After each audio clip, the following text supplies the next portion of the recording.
Hello students, myself Anup Bawalkar and today we are going to start our new topic quadratic equations. Previous class में हमने quadratic polynomial और quadratic equations के बारे में पढ़ा है। अब क्वाड्रेटिक पॉलिनोमियल या क्वाड्रेटिक इक्वेशन किसको बोलते हैं उसके ऊपर हम बात कर रहे हैं। क्वाड्रेटिक पॉलिनोमियल किसको बोलते हैं? जिसमें वेरिएबल की मैक्सिमम पावर कितनी होना चाहिए? 2। अगर किसी भी पॉलिनोमियल या इक्वेशन में वेरिएबल कुछ भी हो सकता है, x y z u v डब्ल्यू, तो हम बोल रहे हैं किसी भी क्वाड्रेटिक इक्वेशन या पॉलिनोमियल में वेरिएबल की मैक्सिमम पावर कितनी हो? 2 हो, तो हम उसको बोलते हैं क्वाड्रेटिक इक्वेशन और क्वाड्रेटिक पॉलिनोमियल। अब क्वाड्रेटिक पॉलिनोमियल क्या है, क्वाड्रेटिक इक्वेशन क्या है, उसके बारे में हम बात करेंगे। मैंने लिखा 2x square plus 5x plus 6। मैंने लिखा है 2x square plus 5x plus 6। अब ये क्या है? आपका क्वाड्रेटिक पॉलिनोमियल। पर अगर मैं इसको इक्वल सिंबल के साथ में लिखूं तो ये क्या कहलाता है? हमारा इक्वेशन। पॉलिनोमियल को जब इक्वल के सिंबल के साथ में लिखते हैं तो वो क्या कहलाता है? क्वाड्रेटिक इक्वेशन कहलाता है। अब इसका स्टैंडर्ड फॉर्म क्या है? तो स्टैंडर्ड फॉर्म होता है ax square plus bx plus c is equal to 0. Standard form of a quadratic polynomial is ax square plus bx plus c is equal to 0. यहाँ पर हम देख रहे हैं कि x स्क्वायर के साथ में क्या लिखा हमने a, तो इस a को हम क्या बोलते हैं? तो a होता है आपका कोएफिशिएंट। a को हम क्या बोलते हैं? Coefficient of x square. X square का जो भी कोफिशिएंट होगा उसको हम क्या बोलेंगे? X square. फिर हम बोल रहे हैं बी क्या है? B is the coefficient of x. B क्या होगा? आपका कोफिशिएंट होगा किसका? वेरिएबल एक्स का। और फिर तीसरी टर्म आती है आपकी सी को हम बोलते हैं कांस्टेंट टर्म। कौन सी टर्म होती है? Constant term. क्लियर है? तो हमारा स्टैंडर्ड फॉर्म क्या हो गया? A X square plus B x plus C is equal to 0। और ए जो है कोफिशिएंट है किसका? एक्स स्क्वायर का। बी जो है कोफिशिएंट है किसका? एक्स का। और सी क्या है? आपकी कांस्टेंट टर्म है। अब मेरे पास एक इक्वेशन है 3x square minus 5x plus 6। तो यहाँ पर a क्या है? एक्स स्क्वायर के कोफिशिएंट को हम a बोलते हैं, तो a की वैल्यू क्या हो जाएगी? 3। फिर जो x का कोफिशिएंट है उसको हम बोलते हैं b, तो यहाँ b का कोफिशिएंट क्या है? माइनस। अगर माइनस सिंबल लिखा हुआ है तो आपको यहाँ माइनस लिखना पड़ेगा। अगर प्लस सिंबल हो तो प्लस सिंबल हम नहीं लिखेंगे तो भी कोई दिक्कत नहीं है, लेकिन अगर नेगेटिव सिंबल है तो आपको यहाँ पर मेंशन करना पड़ेगा। और c की वैल्यू कितनी है? कांस्टेंट है मेरे पास 6 है, तो c क्या हो जाएगा? आपका 6 हो जाएगा। तो हमने यहाँ पर क्या देखा? स्टैंडर्ड फॉर्म देखा, कोफिशिएंट्स देखे और एक एग्जांपल के थ्रू हमने ए बी और सी के बारे में बात करी। अब स्टैंडर्ड फॉर्म हमारा x square plus B x plus C is equal to 0। तो एक चीज मुझे यहाँ पर और ध्यान रखनी चाहिए कि जो कोफिशिएंट है एक्स स्क्वायर का वो 0 नहीं होना चाहिए। अगर X square plus B x plus C हमारा क्या है? स्टैंडर्ड फॉर्म है क्वाड्रेटिक इक्वेशन का, तो मुझे यहाँ ध्यान रखना है कि एक्स स्क्वायर का जो कोफिशिएंट है मतलब ए 0 नहीं होना चाहिए। अगर ए 0 होगा तो क्या हो जाएगा? 0 into x square plus B x plus C is equal to 0। अब 0 में एक्स स्क्वायर का मल्टीप्लाई करेंगे तो 0 हो जाएगा, मतलब क्या बच गया? B x plus C is equal to 0, जो कि लीनियर इक्वेशन बन गई। लीनियर इक्वेशन क्यों? क्योंकि वेरिएबल की मैक्सिमम पावर कितनी हो गई? 1। मतलब यहाँ एक्स स्क्वायर का एग्जिस्टेंस खत्म हो गया, क्वाड्रेटिक इक्वेशन का एग्जिस्टेंस यहाँ पर खत्म हो जाएगा। तो उससे बचने के लिए हमेशा हमें ध्यान रखना है कि ए हमेशा क्या होना चाहिए? 0 नहीं होना चाहिए। मतलब एक्स स्क्वायर का कोफिशिएंट हमें ध्यान रखना है कि 0 नहीं होना चाहिए। अब हम हमारी नई एक्सरसाइज 4.1 स्टार्ट कर रहे हैं। पहला क्वेश्चन है आपका, check whether the following are quadratic equations are not. ये क्वाड्रेटिक इक्वेशन है या नहीं, हमको चेक करना है। तो क्वाड्रेटिक इक्वेशन का कॉन्सेप्ट हमें पता है कि किसी भी इक्वेशन में अगर वेरिएबल की मैक्सिमम पावर 2 होगी तो हम उसे क्वाड्रेटिक इक्वेशन कहते हैं। अगर उसकी मैक्सिमम पावर 2 नहीं हुई तो हम उसको क्वाड्रेटिक इक्वेशन नहीं कह पाएंगे। तो चेक करने के लिए यहाँ पर दिख रहा है मुझे x प्लस 1 का होल स्क्वायर, तो यहाँ पर मैं आइडेंटिटी यूज कर सकता हूँ a प्लस बी का whole square is equal to a square plus 2ab plus b square. अब जब इसको ओपन करेंगे तो a का स्क्वायर मतलब x का square plus 2 into x into 1 plus b का स्क्वायर मीन्स 1 का स्क्वायर। जब 2 का अंदर मल्टीप्लाई करेंगे हो जाएगा 2x माइनस 6 ये हो जाएगा x square plus 2 into 1 is 2 तो 2x प्लस 1 का स्क्वायर 1 प्लस का 2x इधर आके माइनस का 2x हो जाएगा माइनस का 6 इधर आके प्लस का 6 हो जाएगा। इस 2x से मैं 2x को कैंसिल कर सकता हूं तो मेरे पास इक्वेशन बचेगी x square plus 7 is equal to 0। तो यहाँ पर हम देख रहे हैं वेरिएबल x की मैक्सिमम पावर कितनी है 2 है। इसका मतलब मैं इसको क्वाड्रेटिक इक्वेशन कह सकता हूँ। अगर इसकी मैक्सिमम पावर 2 नहीं होती तो हम इसको क्या एक क्वाड्रेटिक इक्वेशन कह पाते नहीं। तो एक क्वाड्रेटिक इक्वेशन के लिए वेरिएबल की मैक्सिमम पावर 2 होना कंपलसरी है। तो फर्स्ट पार्ट हमारा क्या हो गया क्वाड्रेटिक इक्वेशन था। एक और एग्जांपल के थ्रू समझ रहे हैं हम। मेरे पास है x cube minus 4x square minus x plus 1 और यहाँ पर है x माइनस 2 का होल क्यूब। अब x माइनस 2 का होल क्यूब मतलब आइडेंटिटी यूज होगी a माइनस बी का होल क्यूब। आइडेंटिटी होती है a cube minus 3a square b plus 3ab square minus cube b की पावर 3। हम यहाँ पर इसको आइडेंटिटी सॉल्व करेंगे और उसके बाद कंपैरिजन करेंगे। तो यहाँ पर इक्वेशन है x cube minus 4x square minus x plus 1।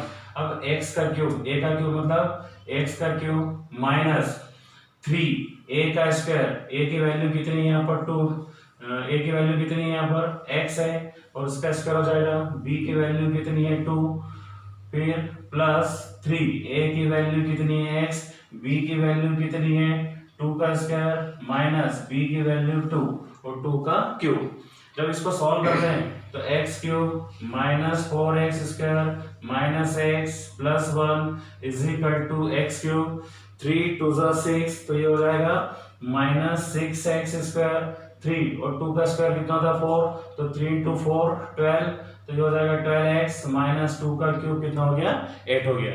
अब यहाँ पर मैं देख रहा हूँ ये प्लस का x क्यूब और इधर भी x का क्यूब है इक्वल के साइड आएगा तो क्या हो जाएगा माइनस और माइनस से ये कैंसिल हो सकता है। तो हमारे पास में क्या बची कहानी माइनस 4x स्क्वायर माइनस का 6x इसके इधर आके क्या हो जाएगा प्लस का माइनस का x ऑलरेडी इधर है प्लस का 12x इधर आके क्या होगा माइनस का प्लस का 1 इधर ही है और माइनस का इधर आके क्या हो जाएगा प्लस और इक्वल में क्या बच गया 0। अब माइनस प्लस क्या होता है माइनस तो ये हो जाएगा 2x square minus minus plus तो ये कितना हो गया minus 13x plus 9 is equal to 0। यहाँ पर मैं देख रहा हूँ कि जो वेरिएबल की मैक्सिमम पावर है वो कितनी है 2 है। तो हम इसको क्या बोल सकते हैं क्वाड्रेटिक इक्वेशन बोल सकते हैं। अब नेक्स्ट क्वेश्चन को ट्राई करें हम तो ब्रैकेट ओपन करना पड़ेगा means x into x plus 1 फिर माइनस 2 का मल्टीप्लाई भी किस में करेंगे x प्लस 1 में फिर x का मल्टीप्लाई किस में करेंगे हम x प्लस 3 में माइनस 1 का मल्टीप्लाई भी किस में करेंगे x प्लस 3 में। जब मैं x में x का मल्टीप्लाई करूंगा तो मुझे मिल जाएगा x स्क्वायर। जब x का मल्टीप्लाई 1 में करेंगे तो मुझे मिलेगा x माइनस 2x माइनस 2। जब मैं फिर यहाँ x में x का मल्टीप्लाई करूंगा तो क्या हो जाएगा x स्क्वायर प्लस 3 में x का मल्टीप्लाई करेंगे then minus x then plus minus minus तो माइनस 1 इंटू 3 इज 3। इस x स्क्वायर से मैं x स्क्वायर को कैंसिल कर सकता हूँ। अब x माइनस 2x मतलब बचेगा माइनस x माइनस 2 और 3x माइनस x क्या बचेगा 2x माइनस 3। अब x को एक तरफ ले आए हम तो ये हो जाएगा 2x माइनस का x इधर आके प्लस का 2 प्लस का x माइनस 3 ऑलरेडी है माइनस का 2 इधर आके क्या हो जाएगा प्लस का 2 तो ये हो गई 2x plus x 3x minus 1 is equal to 0। तो हमारी इक्वेशन क्या बन गई 3x minus 1 is equal to 0 जो कि लीनियर इक्वेशन के फॉर्म में है क्योंकि यहाँ पर x की मैक्सिमम पावर 2 नहीं है। तो ये कौन सा हो गया लीनियर और लीनियर है इस कारण इसको क्वाड्रेटिक इक्वेशन नहीं कह पाएंगे। अब हम क्वेश्चन सेकंड डिस्कस कर रहे हैं represent the following situation in the form of quadratic equation. जो सिचुएशन थी उनको हमको क्वाड्रेटिक इक्वेशन के फॉर्म में कन्वर्ट करना है। मतलब पहला क्वेश्चन है the area of rectangular plot is 528 metre square. कोई रेक्टेंगुलर प्लॉट है जिसका एरिया कितना गिवन है 528 मीटर। हम इसका डायग्राम के थ्रू समझ रहे हैं, ये रेक्टेंगुलर प्लॉट समझ रहे हैं हम इसको, और इसका एरिया कितना गिवन है 528 मीटर स्क्वायर। कितना given area 528 metre square. The length of the plot is one more than twice its breadth। जो लेंथ है is one more than twice its breadth। जो लेंथ है वो ब्रेथ के ट्वाइस से एक ज्यादा है। तो मुझे यहाँ ब्रेथ पता नहीं है, तो हम ब्रेथ किसको हम बोलते हैं लेंथ, और ये होती है आपकी ब्रेथ। तो हम सबसे पहले किसको सपोज करेंगे ब्रेथ को। तो let the breadth of plot is equal to x metre. क्या सपोज करा हमने लेंथ को x मीटर सपोज किया है। तो कंडीशन क्या गिवन है कि length is one more than twice the breadth. तो इसकी लेंथ क्या होना चाहिए, लेंथ हो जाएगी आपकी ब्रेथ के ट्वाइस से one more then, means 2x + 1। फिर से मैं क्लियर कर रहा हूं कि जो लेंथ है वो ब्रेथ के ट्वाइस से एक ज्यादा है, मीन्स लेंथ कितनी हो जाएगी 2x + 1। और हम जानते हैं कि एरिया ऑफ रेक्टेंगुलर प्लॉट क्या होता है, एरिया इज इक्वल टू कितना होता है लेंथ इनटू ब्रेथ। तो एरिया हमें गिवन है कितना है 528 इज इक्वल टू लेंथ कितनी है 2x + 1 और ब्रेथ कितनी है x। और जब इसको सॉल्व करेंगे तो क्या बन जाएगा 528 इज इक्वल टू 2x में x का मल्टीप्लाई करेंगे बन जाएगा 2x², x में 1 का मल्टीप्लाई करेंगे आ जाएगा x। तो हमारी इक्वेशन हो जाएगी 2x² + x - 528 is equal to 0। हमने सिचुएशन को किस में कन्वर्ट कर दिया है, इक्वेशन में कन्वर्ट कर दिया है। अब नेक्स्ट क्वेश्चन है हमारा the product of two consecutive positive integer is 306। We need to find integers. हमको क्या करना है कंसेक्यूटिव इंटीजर्स फाइंड करना है जिनका उनका प्रोडक्ट हम करें तो उसका आंसर कितना आ रहा है 306। अब यहाँ पर मुझे कंसेक्यूटिव वर्ड्स का मीनिंग समझना आवश्यक है। कंसेक्यूटिव में देखो जब मैं काउंटिंग करता हूँ तो पहले लिखता हूँ 1 के बाद आता है 2 के बाद 3, मतलब एक के बाद एक जो नंबर आ रहा है कंटिन्यूस सीक्वेंस में जो नंबर आ रहा है 1 2 3। 1 के बाद क्या है 2 के बाद क्या है 3। अब मैं देख रहा हूँ 1 के अंदर 1 ऐड किया तो मुझे 2 मिला, 2 के अंदर 1 ऐड किया तो 3 मिला।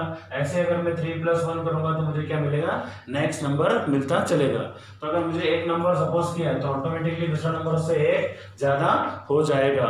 तो मैं फर्स्ट नंबर सपोज कर रहा हूं, let the first number is x। अगर मैंने फर्स्ट नंबर सपोज किया x तो ऑब्वियसली सेकंड नंबर क्या होगा x + 1, क्योंकि हमने भी एग्जांपल में देखा तो 1 के बाद 2 तो 1 के अंदर 1 ऐड किया तो हमें अगला नंबर मिला। तो अगर मैंने फर्स्ट नंबर मानना है x तो उसका कंसेक्यूटिव नंबर कितना होगा, then consecutive number will be x + 1। ये क्या हो जाएगा x + 1। और इन दोनों का अगर हम प्रोडक्ट करें तो आंसर कितना आना चाहिए 306, means x × x + 1 is equal to 306। और जब मैं x का अंदर मल्टीप्लाई करूंगा तो हो जाएगा x², x का मल्टीप्लाई 1 में करेंगे x प्लस का 306 बना के क्या हो जाएगा माइनस का। तो इक्वेशन मिल जाएगी x² + x - 306 is equal to 0। और हमने क्या करी क्वाड्रेटिक इक्वेशन फॉर्म कर ली है। इसके बेसिस पे हम नंबर्स फाइंड कर सकते हैं। Now next question is Rohan's mother is 26 year older than him. Rohan की जो मदर है उससे 26 ईयर ओल्डर है, ओल्डर मीन्स बड़ी है। The product of their edges 3 years from now.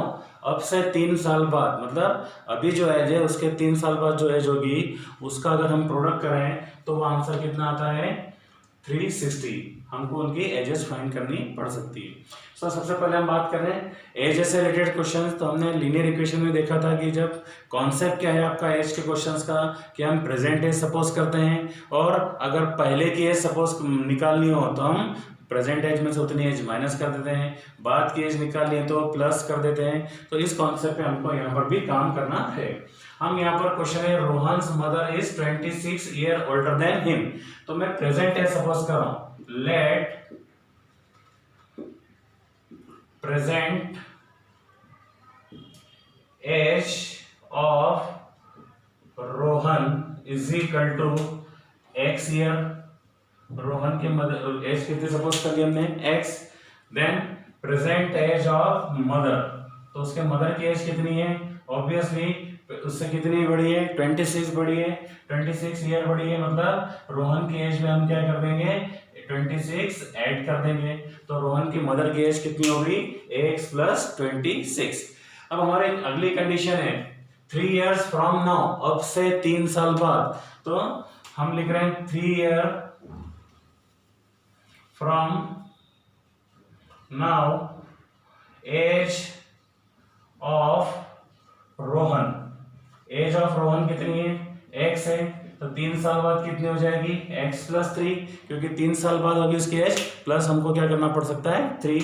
अब उनके मदर की बात करें, मदर की एज कितनी हो जाएगी, 3 year from now age of mother. Age of mother अभी कितनी है, x + 26 है, और 3 इसके अंदर हमने ऐड कर दिया, तो ये हो जाएगा x + 29। मतलब 3 साल बाद रोहन की एज x + 3 और रोहन की मदर की एज x + 29। अब हमको क्या करना है, इन दोनों की एज का प्रोडक्ट। तो रोहन की एज कितनी है अभी, x + 3 है, मदर की एज कितनी है, x + 29, और दोनों की एज का प्रोडक्ट कितना है 360। तो हमें क्या करना पड़ेगा, इसकी इक्वेशन फॉर्म करनी पड़ेगी। अब मैं x में x का मल्टीप्लाई करूंगा तो क्या हो जाएगा, x²। x में 29 का मल्टीप्लाई करेंगे 29x, 3 में x का मल्टीप्लाई करेंगे 3x, plus minus plus 3 × 29 is 87 is equal to 360। Equation हो जाएगी x², 29x + 3x is 32x plus 87 plus का 360 इधर आके क्या हो जाएगा, माइनस का। अब हमारी इक्वेशन बन जाएगी x² + 32x plus minus minus, और 360 में से हम 87 माइनस करेंगे तो कितना हो जाएगा 273, माइनस का 273 इज इक्वल टू 0। हमने यहाँ पर ये इक्वेशन फ्रेम कर ली है।